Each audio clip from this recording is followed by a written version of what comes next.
Hi, I'm Daniel Dubois, your host for the Think Like a Wizard podcast. Welcome to episode 7, Being Yourself, part 2. This episode originally wasn't going to be a part 2 to Being Yourself, but after a lot of thinking about it and some, what do you want to say, intervention from the spirits I work with, I decided to make a part 2 on being yourself. I personally still have a lot of work to do on being open about my own spirituality with people. I mean, I have business cards that I've had printed out and they say spiritual or spirit, what did I say? Spirit trained channeler and teacher, as well as podcast host and independent wild fit coach. And yet, I don't show anyone those cards. So, oh, sorry, they say spirit cultivated channeler and teacher. So, think about that. I have those cards made, but I don't show anyone those cards. I show people the back of the card with the symbol on it, but I don't show what the card says. I never show anyone what the card says. So I know I'm still don't have the courage to completely share this experience. Even though I have a podcast and I've shared the link in my personal Facebook page so that people can see it, and I tell people the name of it and I tell people where to find it, and yet I'm still afraid to discuss openly a lot of times my spirituality and what I do. And I don't know, we're living in an age where if you look at theoretical physics, we're talking about living in a simulation. And if we're living in a simulation, then there has to be an objectively real reality that this simulation is housed in. Hence what I said, the spirit world and the material world is housed into the spirit world. So I'm not disagreeing even with, theoretical physics on this one because I'm just giving a name to the reality. And so if we are in a simulation, then everything I've shared so far makes sense and would apply and would fit in. Because if you're living in a simulation, that means there's probably a part of you that's actually part of the greater real reality and is spending time in the simulation. So I'm not even arguing with modern science in a lot of ways. But still, I know how the materialistic view of the world works. I engage in it from time to time, which makes me ask myself a lot of questions about if I'm crazy or not. But yet, here I am, still afraid to completely own up to who and what I am. And, those of you awakening probably grasp, or even anyone who's basically hiding things and doesn't want to tell anyone about it can probably grasp this situation. There's something about you that's true to who you are, but you don't want to share it because you're afraid of the reactions you'll get from people. For me, in this case, I'm afraid to lose the people that I know and care about because they now see me as some weird guy and don't want nothing to do with it. Like, I've always loved science. And like I said, my trickster teacher, one of the big lessons he taught me was to be skeptical about things, because not just to constantly doubt what someone else is telling you, but to make sure you have the information correctly. You have the information correct. So even if you were, in this instance, because label myself as a channeler. If I'm channeling something and something's giving me information and I just repeat it blindly and don't check to see in the very least of am I affecting the answer? Am I not accepting the truth and substituting my own thoughts on the matter? Like if I don't do that, I can't be good at communicating with spirits. I can't be good at being spiritually awake because you have to ask yourself questions when you're spiritually awake. And actually, as an aside, I hate using that term because so many people use it and they are clearly not spiritually awake. But anyway, that's just me and it's my issue. Actually, this is an issue I also have to work out because I employ skepticism in what I do. I have a hard time sometimes with the idea of working with what is to most people invisible and mysterious because it's I can't give you scientific proof of what I'm doing. So a part of me is really bothered by this. It drives me nuts that I can't go, here you go, here's the spirit, here's where it is, here's the vibe, here's how you detect the energy, grab this machine, do this thing, boom, there you go. I can't do it. Communicating with spirits is like communicating with people. There are so many ways to mess up communication. There's so many ways that the communication can be unreliable, which is probably a big thing you should probably learn if you're dealing with spirits and are spiritually awake. Your own biases, and I think I've said this before, can be in the way, which is why the skepticism is important. But once you make mistakes, people tend to doubt you, especially people who already want to doubt you. So anyway, that's just something that gets on my nerves and bugs me about myself because I'm relying on this quote unquote invisible world when I also like to see proof. I also want data in front of me. I want to see readouts from machines. I want to see data collection to tell me and show me what's true, what's not. But here I am basically relying on the fact that I'm not crazy to be my only proof. Well, not my only proof. I do things and I see results, and other people witness it and see results. So it's not like I'm without data, but nothing that I could bring for peer review in scientific literature or, in academic settings, basically. I can't offer you proof to the point of acceptance from academia and people who enjoy peer reviewed things. I just can't do it. I don't have the goods for that, and that bugs me. And all right, now where am I going? I have no notes for this. I am ad libbing. I'm just basically not venting. Venting is not the word. I am exercising my issues. And that's what we're doing this episode. So the next thing, because I sometimes feel crazy when I'm doing this, when I'm talking about this topic, when I just sit there sometimes and I just go like, wow, this sounds nuts.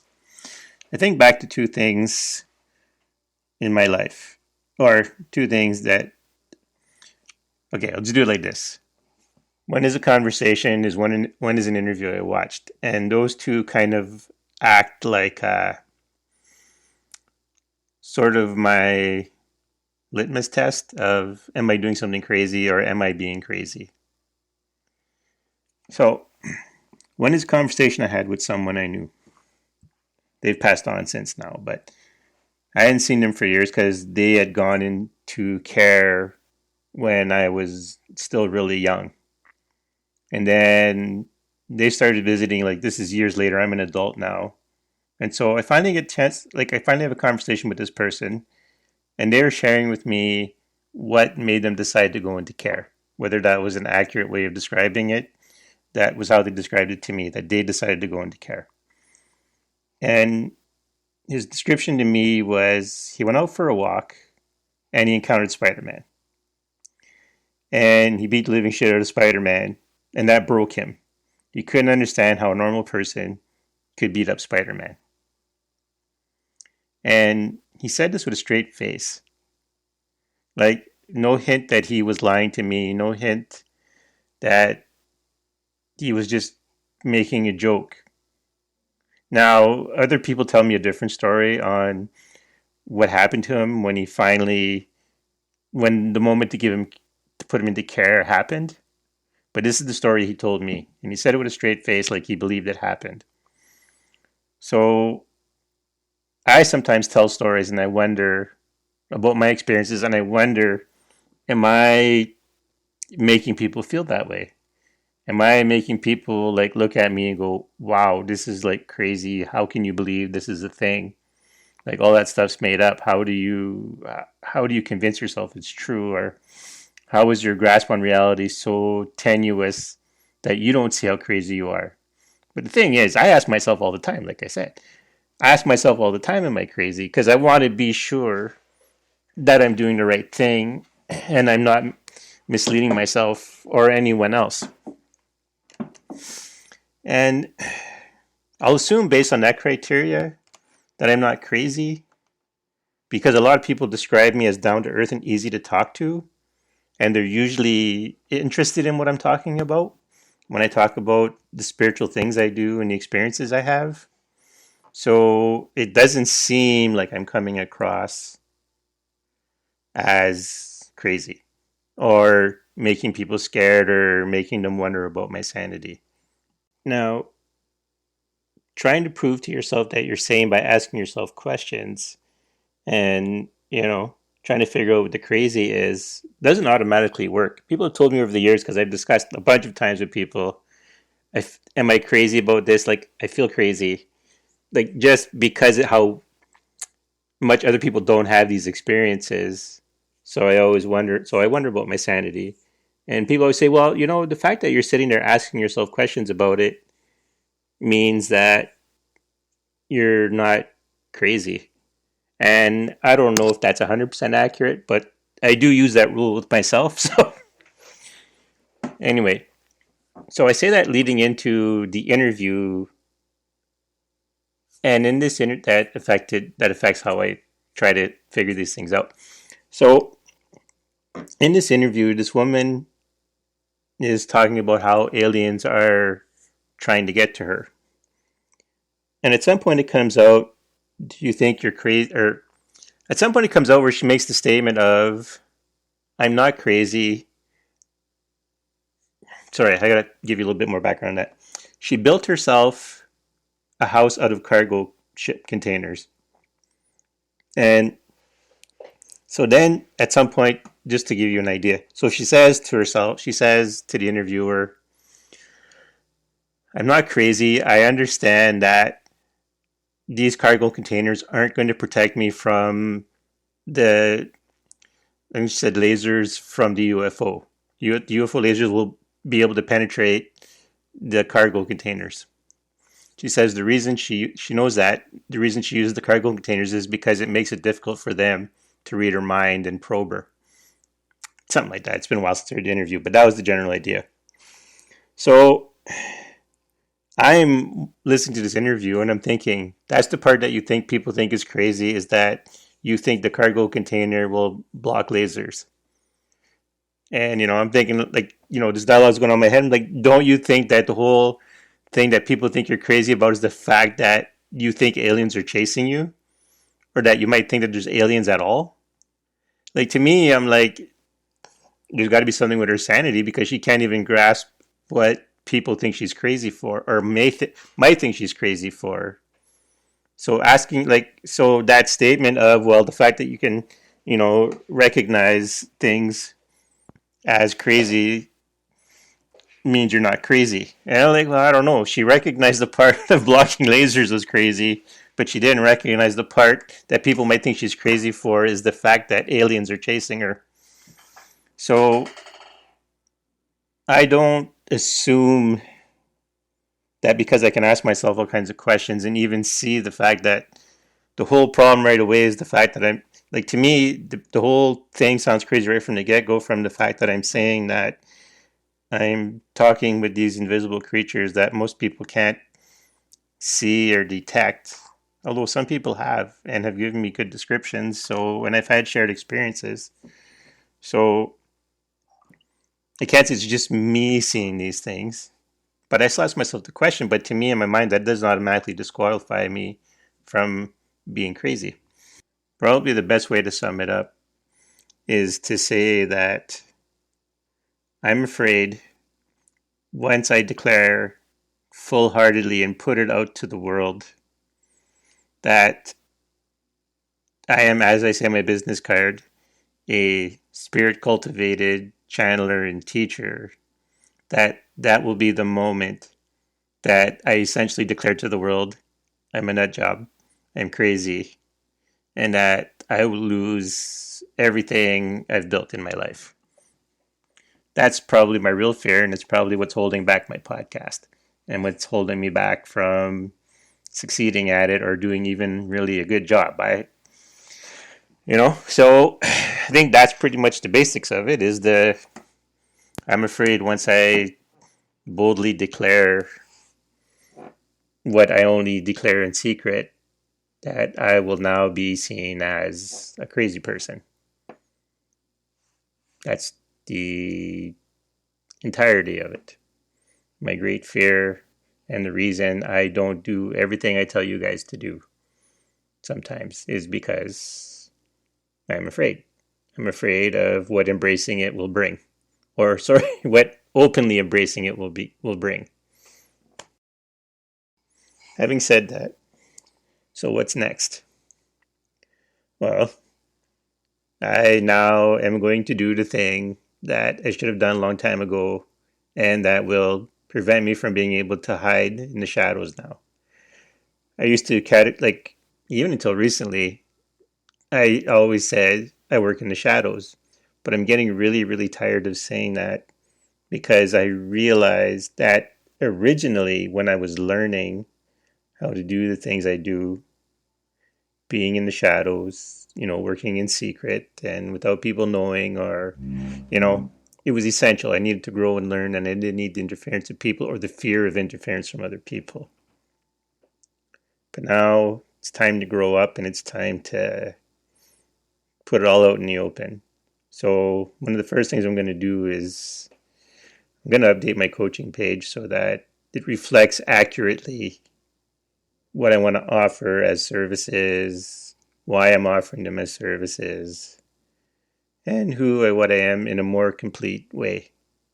Because frankly, I look at my coaching page and I really like everything I do. I see me hiding stuff. I see me not being open. But now I'm gonna have to put my house in order and not give myself a place to hide or run away. Now it's going to be out in the open, and that's just going to be how it's going to be. And it's funny. I don't remember if I mentioned it before in any episodes, and I'm not going back to check. So, my only human teacher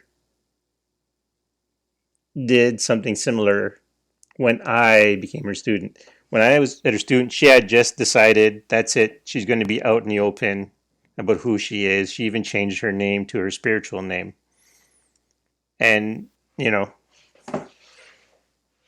she ran with that. She changed her name. And she seemed really happy. So I kind of want that happiness too for myself, and not just always this worrying about, am I revealing too much? Am I sharing too much of what's going on behind the scenes? Am I,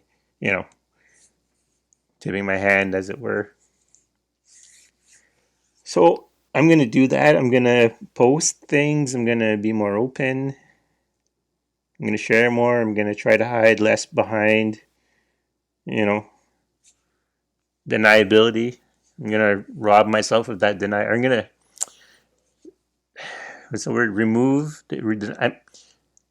I'm going to relieve myself of my deniability, so I have no choice but to be open and upfront. And I'm doing that not just because it's good for me and it's good for my mental health, or anyone's mental health for that matter, but I can't sit here and tell you to think like a wizard and offer you advice on how to deal with your awakening if, although I'm awake, I still hide it. And I still, act in secret, and I still hide things, and I still act ashamed of it, even though I'm not. So part of me is going to do this to set an example for you guys and for myself. that I've blathered on for I don't know how long because I haven't keeping timing on this because I don't time it. Actually, I time obsessively, but I'm not timing this episode. I'm just going to say what I have to say and finish it off. So, thank you for listening, and I really appreciate it. And if you're one of the people who has the reaction I'm afraid of, I'd hate to see you go and I'd hate to lose you. But if that's what happens, that's what happens. And for the rest of you, I hope it serves a purpose that helps and encourages you guys to do the same for yourselves. So, once again, thanks for listening. It would seem wrong to end this episode without giving you guys an assignment, since I didn't really talk about anything like that you need an assignment for, but it was more of a share, or purely a sharing of myself and what I'm going to do and how I've been treating things. But I'm going to leave you guys with an assignment.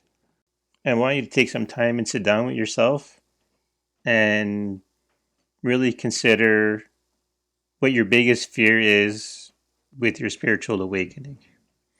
That was pretty much the meaning of this episode, me sharing mine.